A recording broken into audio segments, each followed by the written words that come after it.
Okay, that did not work as well as I wanted it to. Technical difficulties, but we are live for the All-Star Game pregame live. Here, I am Anthony, coming to you from the Sorgy Story Studios in Philadelphia, joined by our Braves fan, Jackson Johnson, in the house with us already in the comments. We have Aiden Tempesta. And now joining us from Minnesota is our Twins fan, as I add him to the live stream. Baseball Road Tripper, welcome in. Uh-oh. Let's see, do we have him here? The speaker's There we off. go. Here now. Hey!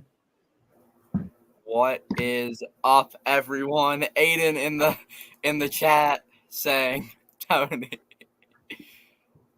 Aiden. So, guys, how we doing? I'm doing pretty good. How you doing tonight, Anthony? I am all good. Baseball Road Tripper, how about you? Feeling good, ready for some baseball, and trying to rep all the all-star stuff that I have. So got the commemorative thing that I picked up when I was in LA, not for the all-star game, but they still had their all-star stuff. Nice. The Minnesota all-star game, the tickets. Awesome. And then some balls that got there from 2014. So awesome. Yeah, it's quite the collection of memorabilia. I'm just rocking my 4th of July Christian Yelich jersey with the Brewers hat. That's my my look for today. Goose Sports coming to us from down south as well. Guys, I guess just since, fun day for baseball. But yesterday was also quite the fun day with the home run derby. Any thoughts on that, starting with Jackson? Oh, man. I didn't catch much of it, but I heard it was pretty good. And Tony, your thoughts on last night? I thought it went off very well. Alec Boehm surprised some people for the first round and almost made it into the finals. Yeah. I actually really did like the changes and thought that the bonus outs at the end was good. And it's also kind of nice to no one really had to worry about it too much, but having a 40 pitch cap during the 3 minutes was also good. Yeah, for sure. I thought that, out of the gate is Aiden Tempesta there, also talking about Alec Boehm. His performance surprised me, but also just the way it worked, how I did, as you said, I liked the bonus outs, but also I liked how in the first round the top 4 guys made it. Yep. For sure, some surprises out of that. Pete Alonso and I guess Jose Ramirez was a little bit of a surprise. Oh, yeah, Alonso was the favorite of the derby last night, and he lost. But the ending was incredible, seeing Bobby Witt coming within feet of tying it. Just brutal. Yeah, if he ties that would have been you would have had a swing off to end the derby, which you can't ask for much more than that. Which you could have almost had then a walk-off home run in a home run derby. Perfect, right? It's absolutely perfect. Aiden Tempesta saying format was weird. I wasn't a fan. I didn't know what my thoughts would be of it, but I think at its core, it's still the home run derby.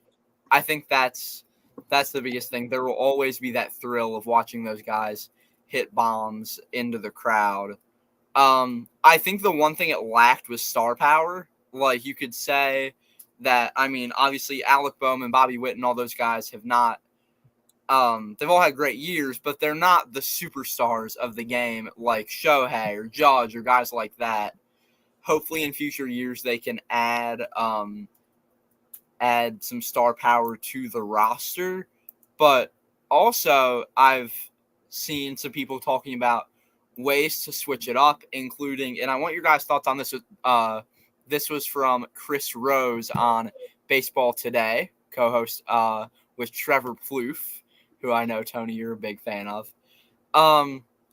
doing a team format where Alec Boehm could tap out, hand it off to Bryce Harper for the end of the round. Tony, you want to go ahead and get into your thoughts on that? It's crazy because I didn't hear that, but right when you were saying some kind of crazy ideas, I'm like, man, it'd be cool if they had like a team format. So Yeah. I'm all on board.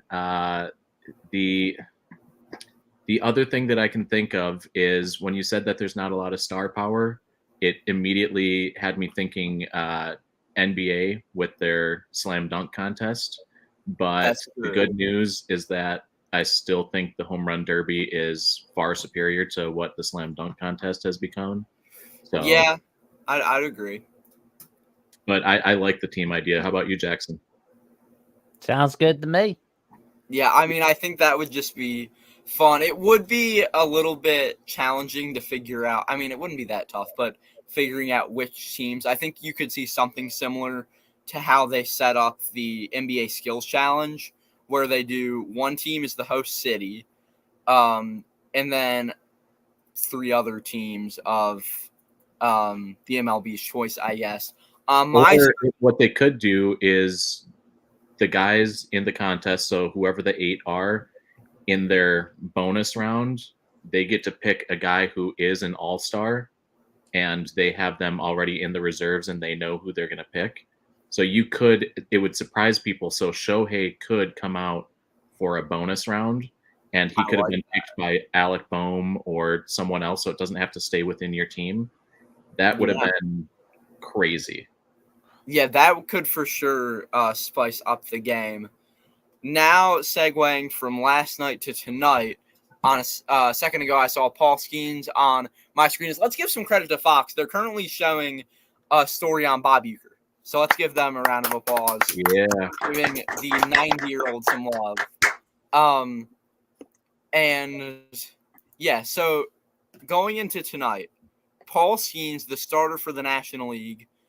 Number one, how much do we want to see Skeens face Judge? And number two, do you think it'll happen? Jackson? I want to see how many times they face Judge. That would be pretty cool to see. Yeah, and then Tony, your thoughts? I'm all on board with Paul Skeens just because, like I said in one of your guys' chats a couple days ago, or maybe a week now, it's an entertainment industry, so having him be the guy who leads it off and hopefully is a guy who will be making another 10, 15 All-Star games if things go well. It's a new era. MLB can usher that in and have all these young guys.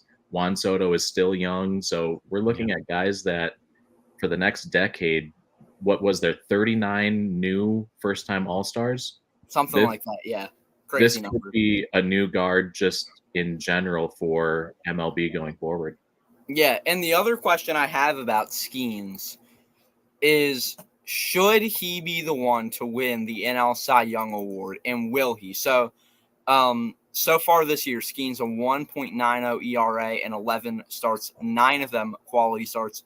The only starter with a lower ERA is Reynaldo Lopez, a 1.88 ERA and 17 starts, 10 of them quality starts. What are your guys' thoughts on that?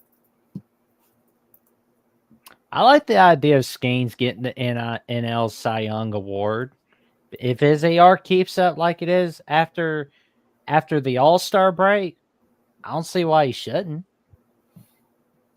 Yeah, I totally agree. Right now, it's looking like you said, Lopez or Chris Sale.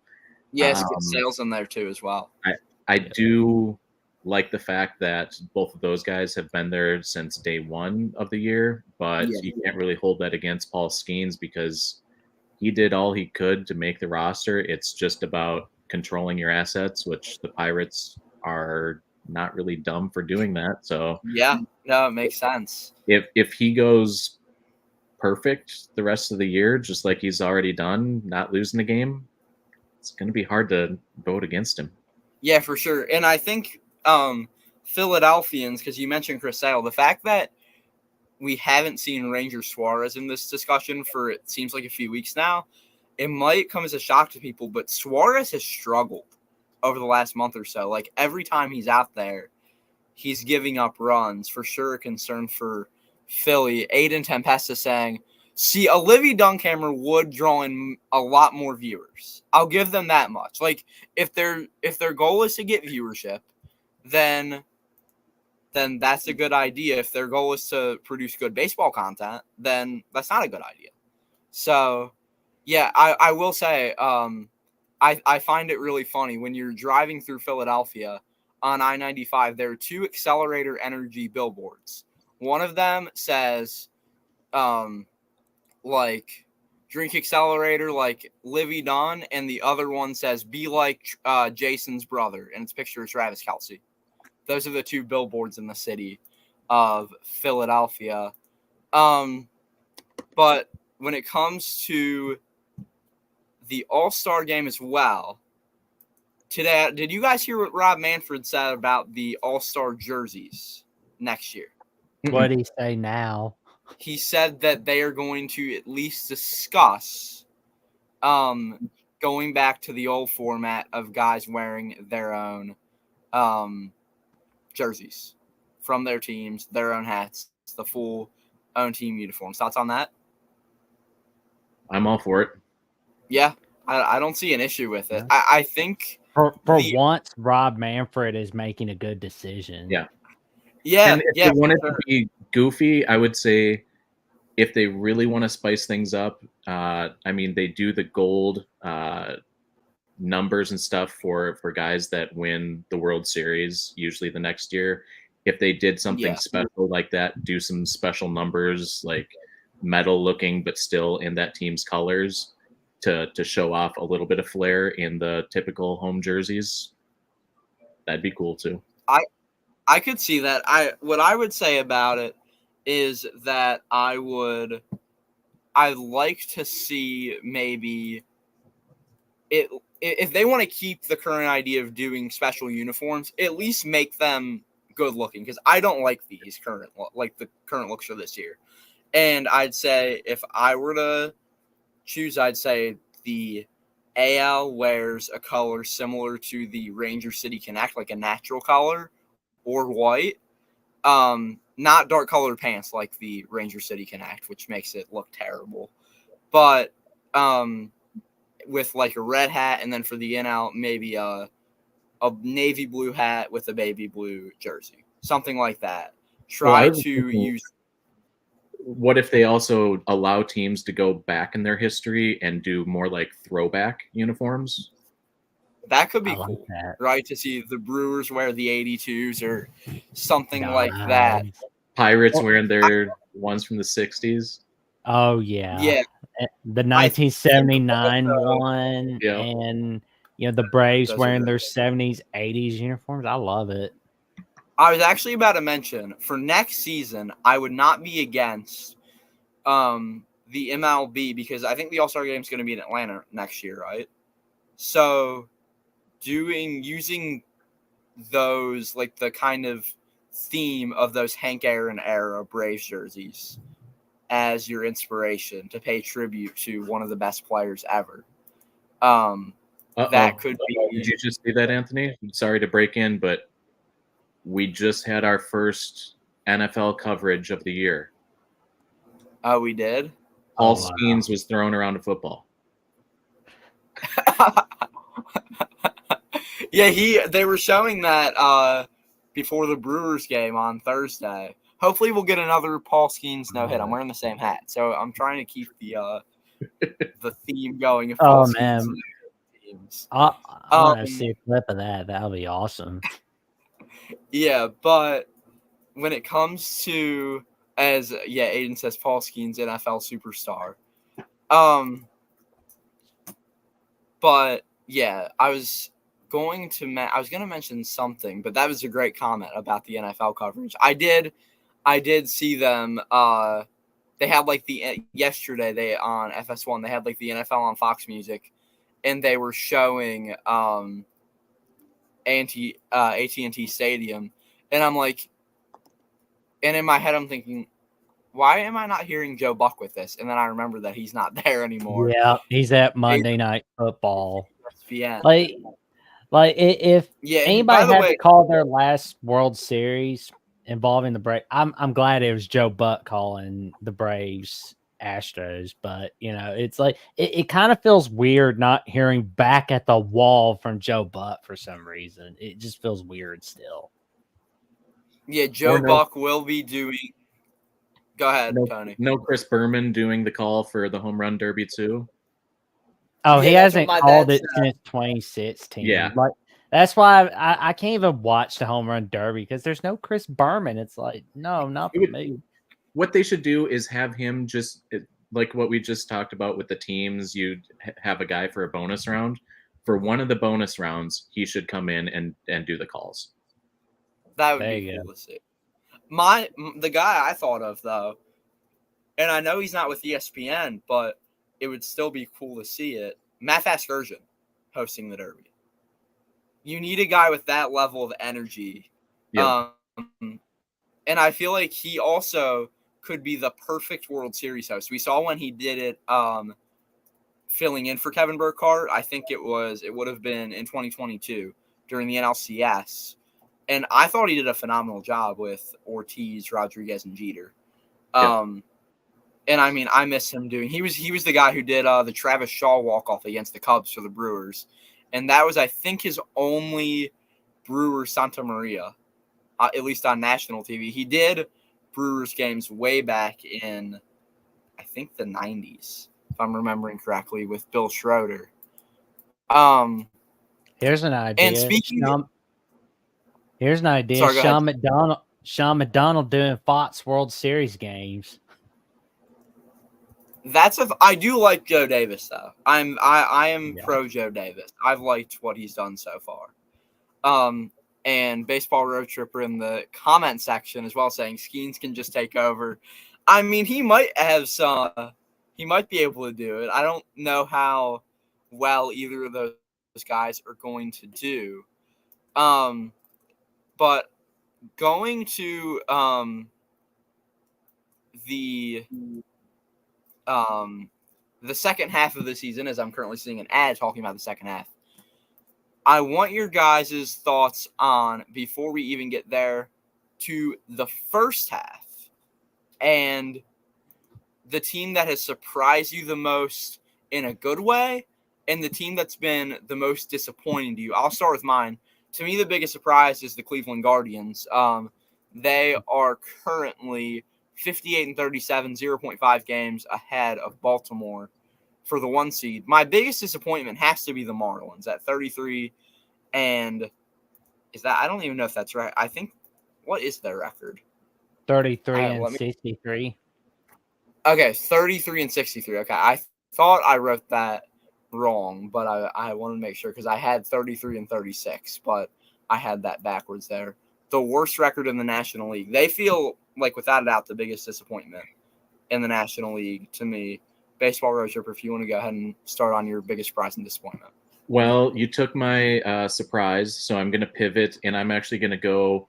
I almost took the Twins, but I'm not going to be a homer. I'm going to go with the New York Mets because I think we all thought that they were dead. They looked completely lifeless, and now at the All-Star break, they're over 500.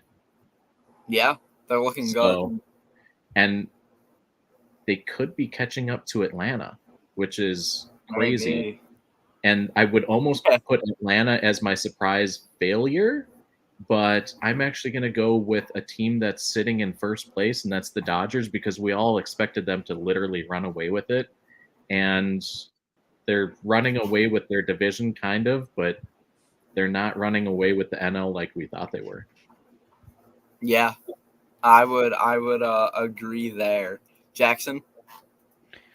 Well, my biggest disappointment is the Texas Rangers. I mean, you're so far because you're going from winning the World Series to having a losing record going into the All-Star break.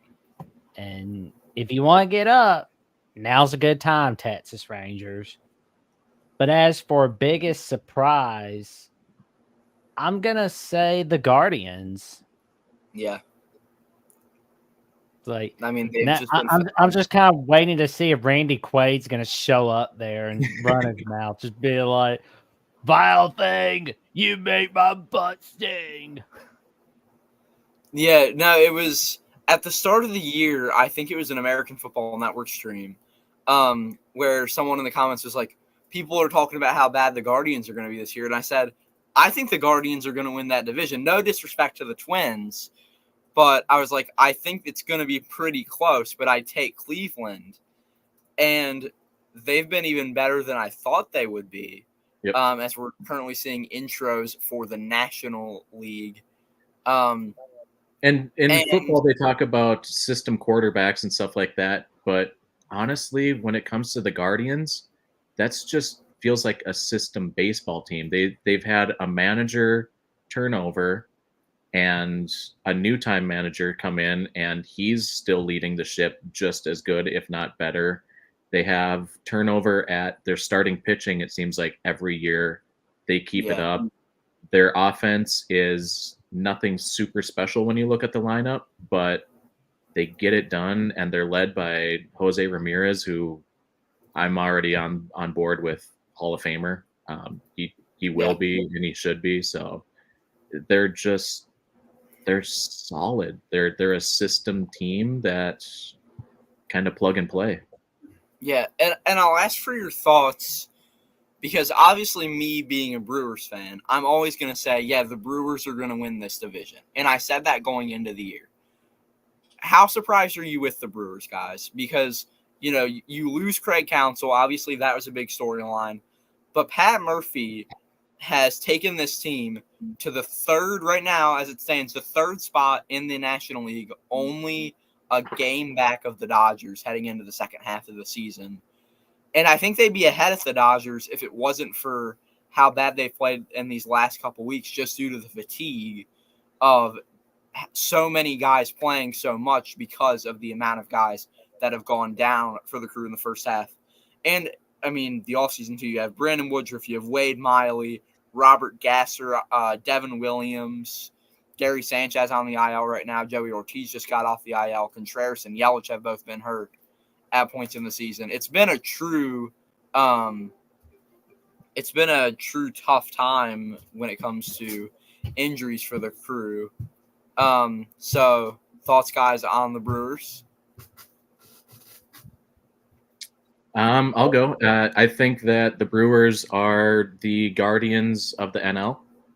I think what I just said about plug and play and seeming like they can get away with losing guys and replacing guys, they've shown the exact same thing. And I'm surprised, especially because it looked like early on in the first month or so, it looked like the Cubs were going to try to do something, and then they've gone full Cubs.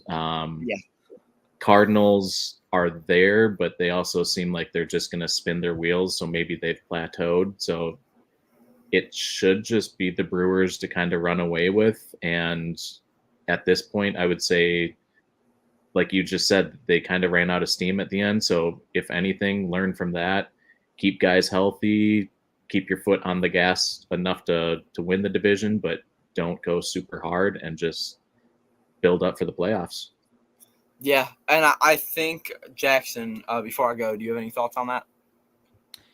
Well, I'm curious to see what's going to happen for that battle for the second spot of the wild card, because it's just looking like a dogfight between the Cardinals, the Mets, Diamondbacks, and Padres. Because, I mean, it looks like a big step down for the Diamondbacks after they went to the World Series last year, and they're barely over 500 going into the All-Star break.